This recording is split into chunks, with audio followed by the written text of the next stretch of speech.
시청자 여러분 안녕하십니까? 이데일리엔 성주원입니다. 현대기아차와 SK이노베이션이 미래 모빌리티 산업의 핵심인 전기차 배터리 생태계 발전을 위해 손을 잡았습니다.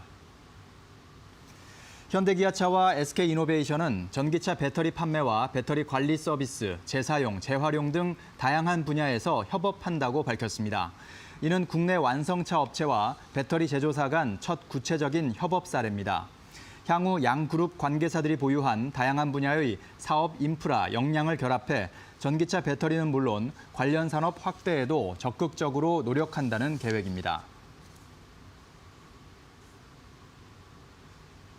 삼성전자와 SK텔레콤, 기아차, CJ제일제당 등 35개 기업이 중소기업과의 동반성장 노력에 대한 동반성장지수 평가에서 최우수 등급을 받았습니다.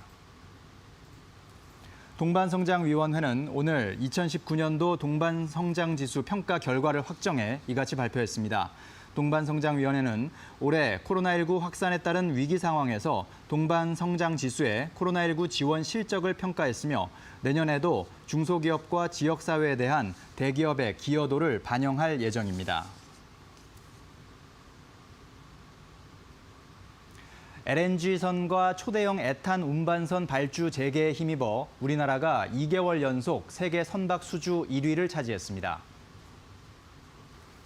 영국 조선해운시황 분석기관 클락슨 리서치에 따르면 지난달 전 세계 선박 발주는 86만 CGT 36척으로 이 가운데 한국은 73%인 63만 CGT 23척을 수주했습니다. 조선업계 관계자는 한국은 상반기에 극심한 수주 절벽을 겪었지만 6월 이후 주력 선종인 LNG선 등 가스선 발주가 재개되면서 수주량이 점차 증가하고 있다며 9월 이후부터는 모잠비크, 러시아 등 대형 LNG 프로젝트 발주가 본격화될 것으로 기대한다고 말했습니다.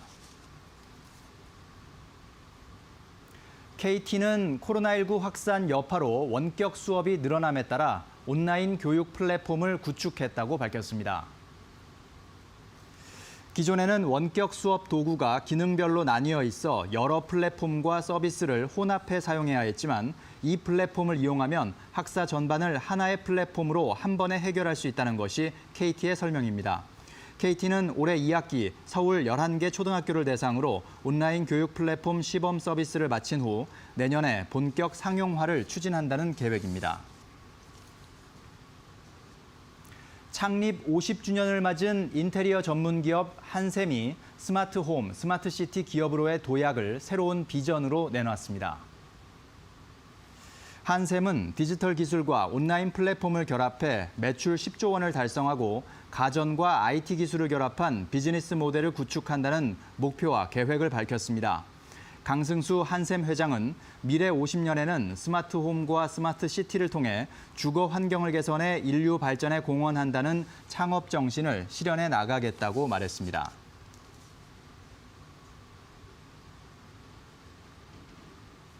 국책 연구기관인 한국개발연구원 KDI가 올해 우리나라 경제가 마이너스 1.1%의 역성장을 기록할 것으로 전망하고 내년 성장률도 3.5%에 그칠 것으로 전망했습니다.